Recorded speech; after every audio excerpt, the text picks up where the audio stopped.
So here I am today in Santa Cruz, and I know I haven't been live for a few days because of a very hectic book tour. For 3 weeks I'm in a different city every day. So tonight I'm in Santa Cruz, tomorrow where am I tomorrow? Sacramento. Last night was San Francisco and then Denver. But tonight is a great opportunity for me to share with you a book from a colleague of mine who teaches at the Chopra Center for Wellbeing, and this is Dr.Suhas Kshirsagar, who I have known since the days of my guru, Maharishi Mahesh Yogi, when he was a young, he still is a young man. And this book is about harnessing the power of clock genes to lose weight, optimize your workout, and finally get a good night's sleep. So, first of all, Suhas, great to meet you here. Thank you. And I want to Welcome to Santa Cruz. Yeah, and thank you again for being such a luminary in our Chopra Center faculty. Dr. Suhas is always there and teaching at many of our courses, helped design the Perfect Health Week as well. And this is his new book. It's called Change Your Schedule, Change Your Life. And first of all, congratulations. Thank you. We launched at the same day, The Healing Self as well. But today we want to talk about this book. And let's talk about the very fundamental notion that our biological organism is part of the symphony of the cosmos, and that our biological organism reflects the rhythms of nature.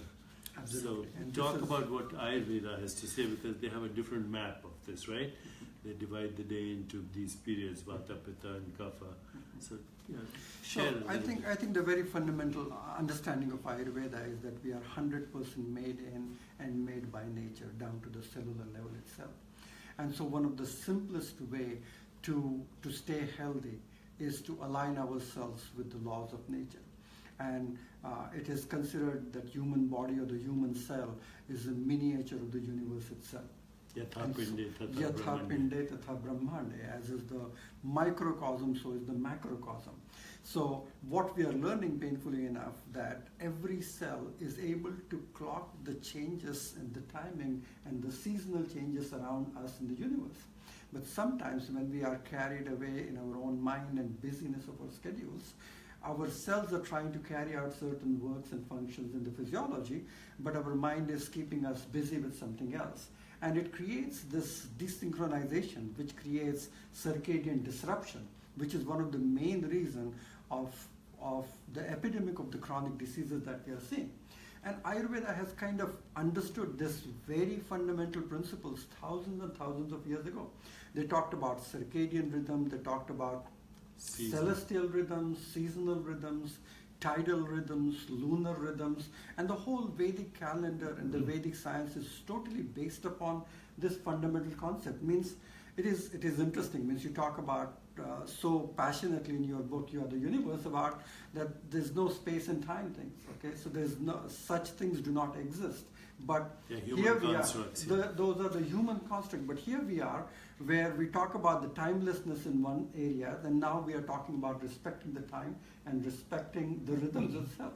And I think that is... We are timeless beings having a time-bound experience, basically. Having a time-bound experience, and you need to respect that time-bound experience. If as you don't, an individual. Yeah. As an individual. And that is your journey towards liberation or towards understanding or towards finding your healing self, I would say. Because without that, you are creating imbalances, diseases, struggles, and challenges, which would lead to on a complete different path itself. So I think the simple Ayurvedic wisdom is to start respecting and understanding the laws of nature and slowly looking at every little thing. Because sun is, all the ancient cultures, especially in the Vedic cultures, we respected sun, we talked about Gayatri Mantra, we talked about sun salutations, and now we know that the body is simply following those rhythms of sunlight. And the dawn and the dusk for ages together, we have talked about these are the two most sattvic times of the day, dawn and dusk. So you should start your day with your me time and mindful and meditate and do your yoga, and the same in the evening. And those are the times which sets the tone for the night and sets the tone for the day. So the very simple premise of all the circadian medicine is what do you do and how do you do in order to prepare your morning routine, whether you talk about the right kind of breakfast, the right kind of morning exercise, and how you optimize the physiological functioning during the day. And the same in the evening, what you do to prepare and get a good night's sleep. So our technology now, which, ever since the creation of the light bulb and now with the new technologies, blue lights with our iPhones and iPads, people don't realize that when they use these technologies in the bedroom, that it disrupts their circadian rhythm, it alters their metabolism, messes up with the hormones like leptin and ghrelin, which create obesity and metabolic syndrome. So lack of sleep actually becomes a big factor in inflammation, premature death from cardiovascular disease, which happens to be risk factor for many other diseases as well. Inflammation being the common background. And when I was researching for my earlier book, Hot Belly Diet, what I found was about eat late to gain some weight, sleep late to gain some weight, and about 71% of the country was doing both. They were eating their highest calorie meal in the evening and late in the night, sleeping late in the night, so it was provoking inflammation. They were going to sleep late, they were waking up dull, heavy, groggy, tired, and then unwanted amount of caffeine kept going throughout the day itself. So low energy is the new epidemic that we have. So it creates almost a disruption which you're trying to get a handle from where it is coming, and it's coming from our lifestyle. And we all know not many people actually know that lack of sleep is a reason for weight gain and hormonal dysfunction. And a good night's sleep is one of the most potent anti-inflammatory activity that you will ever do. So let's talk specifics. I know the last Nobel Prize was given for 2017, genetic clocks, right? 2017 Nobel Prize went to these 3 American physiologists who discovered the cycling of the clock genes. So can we go through the days? 6 a.m. to 10 a.m. is a kapha period, is the right? kapha time. 6 to 10 a.m. is the kapha time of the day. So body is hypometabolic at this time? So the body is hypometabolic at that time. And I remember 25 years ago, you used to talk about this 9 o'clock morning heart attacks, isn't it? Yeah. And so the platelets are very sticky at that time. The cortisol is at peaking that time. So you need to meditate. You need to do some cardiovascular exercise. You need to get out for a morning walk. So if you do that, you can actually prevent that and really set the tone, because when you're outdoors, you expose yourself to sunlight, and then the body knows that this is the daytime, and it starts carrying out the functions properly. So 6 to 10 a.m. is the kapha time. Then 10 to 2 is pitta. 10 to 2 is the pitta time. Which is, if it's overactive, that's inflammation too, right? It can. So many people, what they do is actually they try to skip their lunch and they skip their meals in the middle of the day, which actually is one of the main reasons for having inflammation.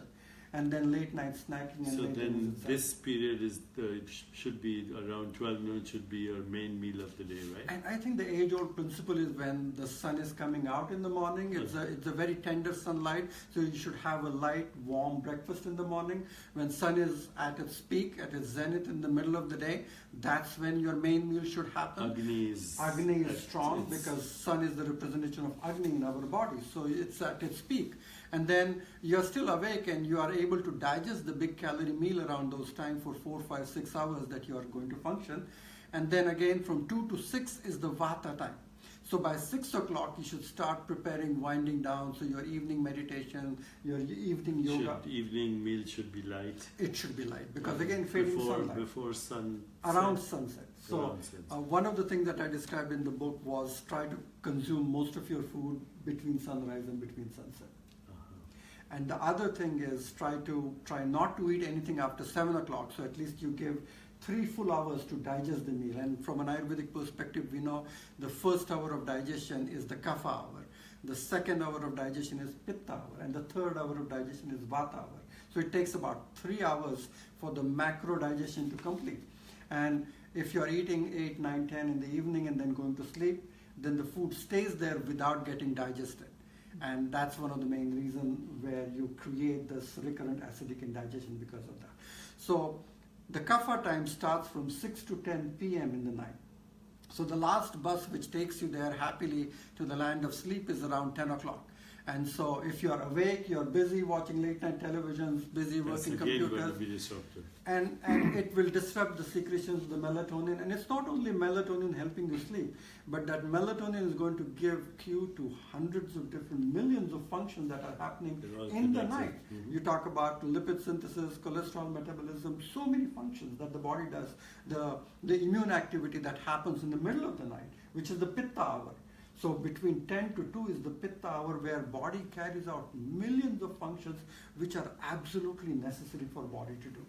And if you're awake between 10 and 2, that's where the challenge happens. That's the reason why you will wake up inflamed every day. So again, 2 to 6 is the time when the vata time is peaking up. So around 4:30 or 5 in Ayurveda we call it as Brahma Muhurta. So that's an ideal time to wake up when it's the time of the dawn, and around 4:35, 6 you should be waking up. The colonic motility is about 3 to 4 times higher at that time. So an easy, effortless bowel movement is happening around that time.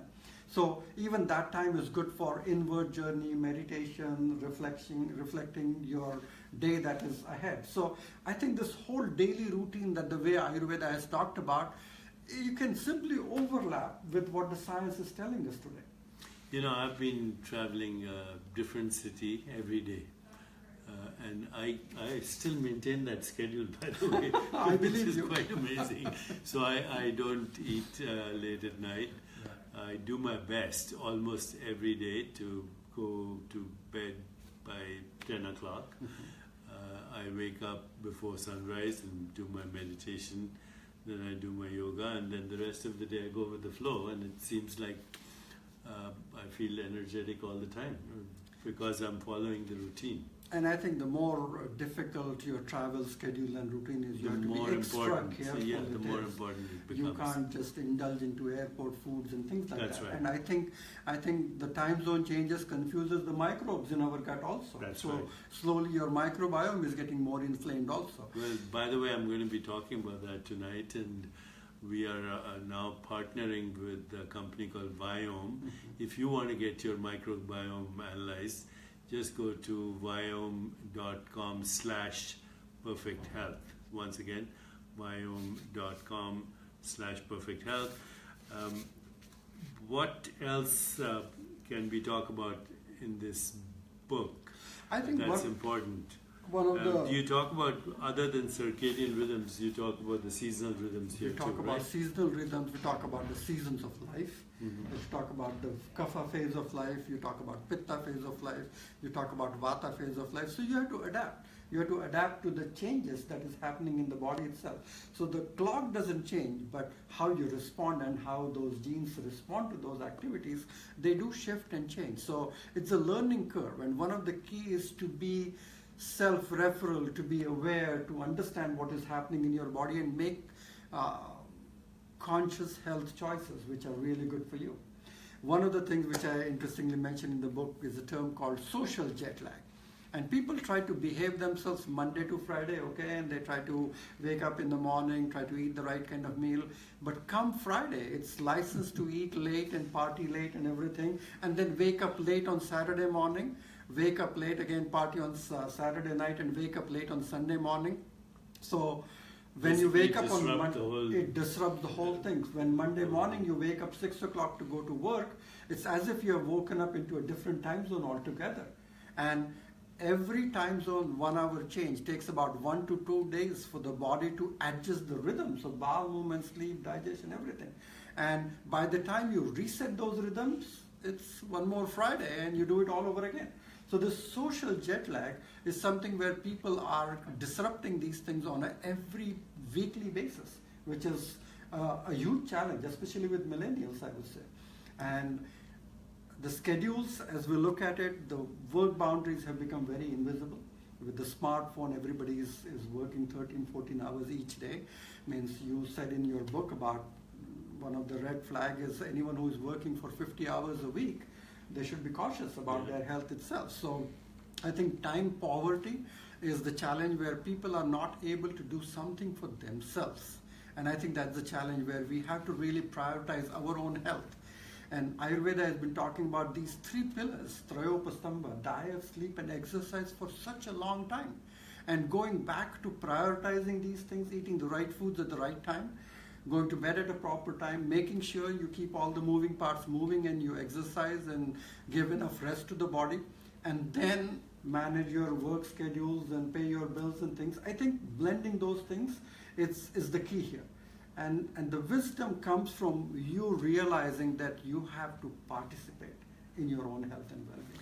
You know, when I was in my earlier days of practice, when patients would come and tell me, I changed my diet and my arthritis disappeared or my bronchial asthma went away, it didn't make any sense to me. But now that we know so much about the microbiome and how the food interacts with the microbiome right away, it does make sense. And people don't realize that your biological rhythms, your microbiome, your daily activities, you said those three pillars, diet, sleep and exercise, are basically how any good organism tunes into the cosmos.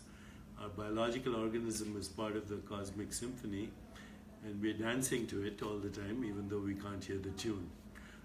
So get to your bookstore or go online and get this book, Change Your Schedule, Change Your Life, How to Harness the Power of Clock Genes to Lose Weight, Optimize Your Workout, and finally get a good night's sleep.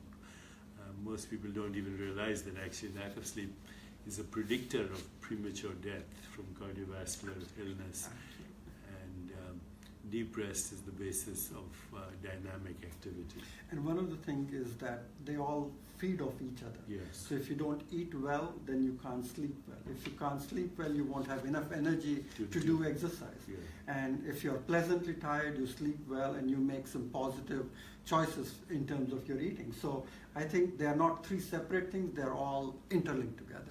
A unified experience in consciousness. Absolutely. Wonderful. Great, Dr. Suhas. Thank you so much. And thanks for joining me this evening. We are also going to be talking about the healing self.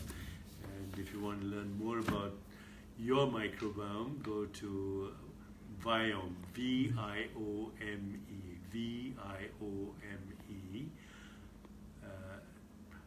.com/perfect health.